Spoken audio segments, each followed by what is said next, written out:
Welcome to 2021 Podcasts in the Time Zone, Season 2, Episode 4. Today, brought to you by the letter D in the Abject Dictionary. D is for damnation, dark, deception, declined, doubt, and Daniel was my grandfather's name. My mother at his side when he died. She was 14. He was 47. I was born on his birthday, April 3rd, 3 weeks after my due date. I have a photograph of him in front of me, dated 1888. Death, Pain's healing game. Depression, licking my fucking wound. Mirror, mirror on the wall, who is the most worthless one of all? Also, a falling out or a caving in. Also, feeding the parasite. Desire, the need for wanting always. Desire beats all. Divorce, the magnets turned. Desire's death certificate. Failure of nerve. A pessimist's reward. A final decree.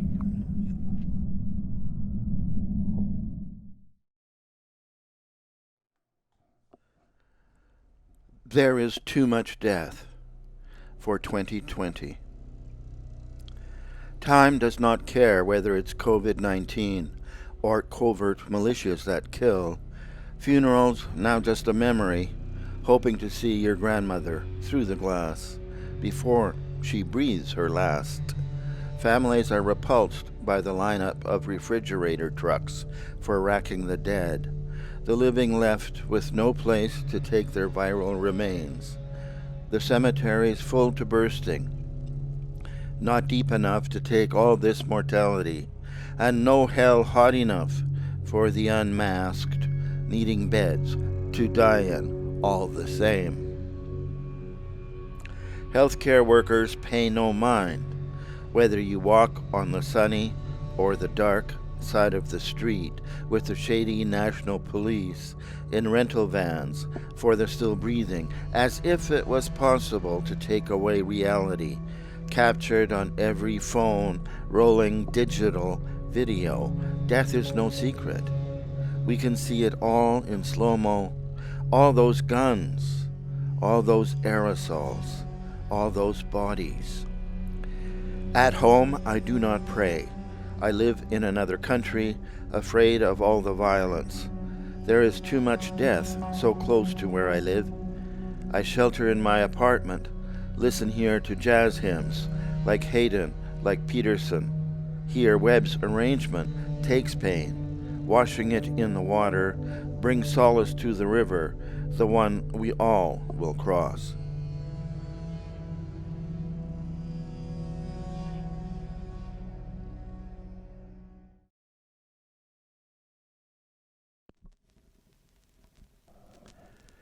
My desire, from Pieces of My Mind.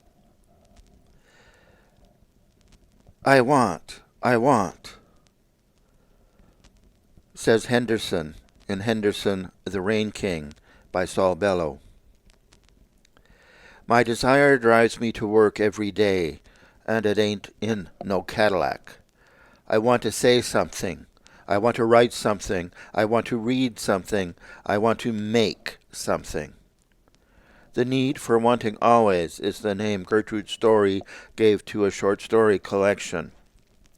Her desire was returned by the way of a muser who dictated the stories. Well, most of Gertrude's stories. I can't remember the dictator's name. It's not the wanting that's so much the problem, I've heard. It's becoming attached so you can't let go. Makes sense to me like this. I want, I write a poem as good as I can, then I let it go. Then I want to make another. Desire is not the same as attachment, said the man with 3 ex-wives. Diversionary tactics 2. Poet and Fred Ted Dick writes of his healing work with writing groups. His initial projects, called Write for Your Life, are now moving towards Writing for Mental Health, with 5 active groups in Saskatchewan. It's quite an old trope, he says. I like Robert Burton's Anatomy of Melancholy. In the 17th century, he said, I write of melancholy by being busy to avoid melancholy. I was quoting a newly discovered Heinrich Heine quote in his book Neue Gedichte, Schöpfungslieder 7. I'll read it in English. God is imagined as saying, illness was no doubt the final cause of the whole urge to create. By creating, I could recover. By creating, I became healthy. So what's this got to do with desire? I can only think of Eros and Thanatos as opposites, and though I'm not quite able to strain the logic together, I think as Thanatos is the death force, Eros is the life force, represented by creation. So, desire beats all. End of diversion. I once advised an artist to give up on despair and get back to writing desire, right to creation. You are God, the creator, the maker. You'll never find a better job. You make something using everything your desire gives you to create.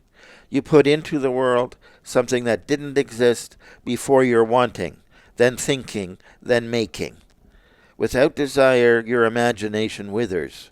Argue if you like, but I believe desire beats all. Herbert Marcuse says somewhere in Eros and Civilization that making civilization is Eros sublimated and Thanatos thwarted. Otherwise, like the Kills sing in Black Rooster, you just want to fucking fight down in the basement. Argue if you like, but I think making is the ticket to civilization. Without desire, I will die or want to die. I know while I am working, writing especially something new that didn't exist just minutes before, I am most alive in the sway of my free-ranging senses, making, creating something new.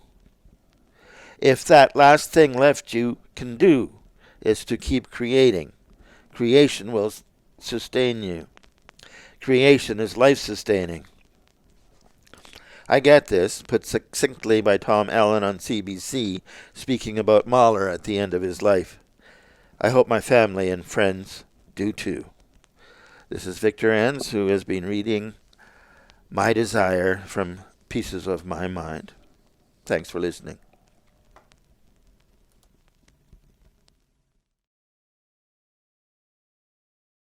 My mother told me this story when she got back from the funeral. I was staying with her at home in Winnipeg for a few days, tidying up the remains of my last divorce. I sat with my mom as she finished her grapefruit half, which she had every night before bed. My flight to Vancouver was at a decent hour the next day. About 3 weeks ago, a cousin from Swift Current, Saskatchewan, phones Mom out of the blue from the bus station. My mother could not be sure she'd even met this cousin, Marta. There were 78 cousins at last count. "Marta," the woman said impatiently. "Rose's daughter. I need a ride from North Kildonan to my sister's funeral tomorrow in Plum Hollow. I'm staying with my niece for a short visit." Mom likes driving in southern Manitoba in her fast white car and agreed to take her. On the way to the funeral, Marta asks if they could stop for a viewing at the chapel before the body was taken to the church for the service. Marta said she had not seen the dead woman, her sister Beth, for a long time. Mom hurries the car and there is time to stop. The two go into the funeral chapel. There is only one plain-closed casket. They both sit and wait, even though Mother isn't sure for exactly what. Eventually, the undertaker comes to load the dead woman in the casket into his black, already running hearse, parked just outside the door of the funeral home. Taken by surprise, he does not hesitate to open the casket, stepping back into his office to allow some privacy. The hearse is still running, and the smell of the sweet exhaust fumes drifts into the chapel. Then Marta steps up to the coffin, looks intensely at her sister, and curses through her teeth. You poor, disgusting, hell-bound old bitch. I do not call you sister, but whore of Babylon. May the devil take you to burn in everlasting hellfire. My mother had not met either of these women before the day of the funeral. She admits she was shocked at how anyone, even a stranger, could speak to her dead sister like that, sending her to the grave with curses. Mum grabs Marta's elbow, hustling her out of the chapel, hearing the hurried footsteps of the undertaker. My mother got the whole story later. Marta told me the dead woman had a child with her son. Marta said he was 16 when his mother seduced him and kept the child. There was no mention of what happened to their baby. But the motherfucker was not allowed at the funeral. At the cemetery, Ed stood alone at the painted white iron gates and cried his eyes out.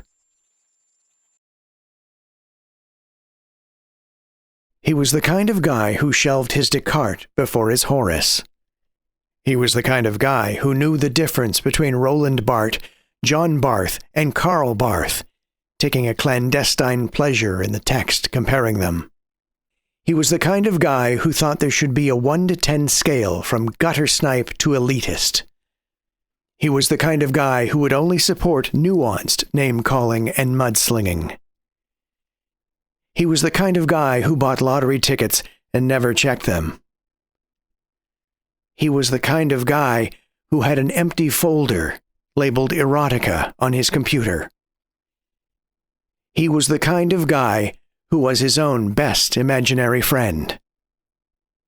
He was the kind of guy who would lie to himself before anyone else. He was the kind of guy who, when he realized he had entered the bath with his socks on, would take them off, wash them, and hang them up to dry. He was the kind of guy who put his glasses on to hear you better. He was the kind of guy who came to accept his catastrophic thinking as his superpower.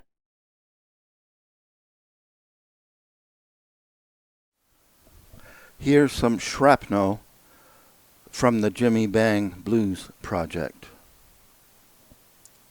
Some assembly required. I'm too fat and ugly for girls. I'm too fat and ugly for boys. All I've ever been good for is making noise. I've got a fake leg. I've got a fake heart. All I'm good for is falling apart. I pull myself together. I pull myself together.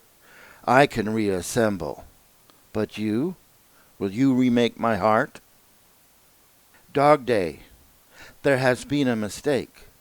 The sun has gone to another face. Mine, distraught, absorbs the dark. Dog at my foot.